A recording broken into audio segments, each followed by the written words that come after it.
Future Media News. Independent, accurate, and on time.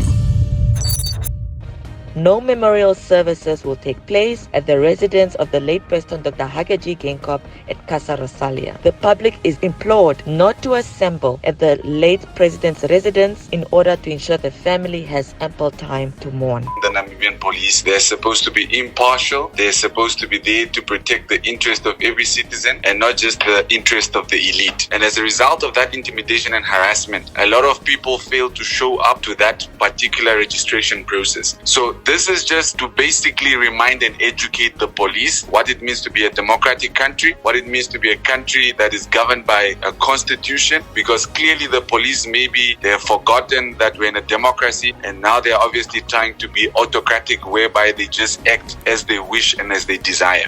The statistics show that prostate cancer is the most prevalent form of cancer per 100,000 population, while women are most affected by cancer. The combined incidence of breast and cervical cancer still shows that women are most affected by cancer in our country. And when we look at the mortality rate, we see that women are the ones who are succumbing to this disease most in our country. We all need to do more to fight for change, for policy reform, for decentralization of critical cancer care, and not just cancer care but also critical health care must be accessible to people in our regions. It's an opportune time. It's a democracy we live in, and I think most importantly it's been a long period of the same faces, the same ideology. We just need something new, something fresh, and we're those people. And most importantly, we're looking at a longer term view, the next 50 to 100 years. We're on the right side of history, we mean well, and we're going to bring it over the line. The AGC is the real new kid on the block.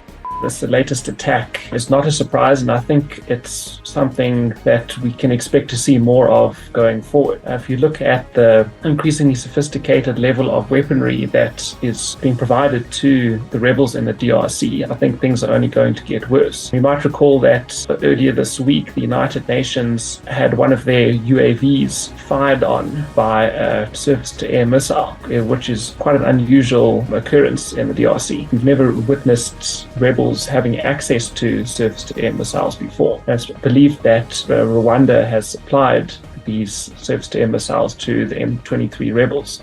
Trump faces 34 charges relating to accusations that he falsified business documents in order to cover up hush money payments to a porn star during his 2016 bid for the White House. The former president denies wrongdoing and says the 4 separate criminal cases against him are all politically motivated. Justice Merchan says the trial in Manhattan is expected to last around 6 weeks. William Denslow, New York. Future Media News.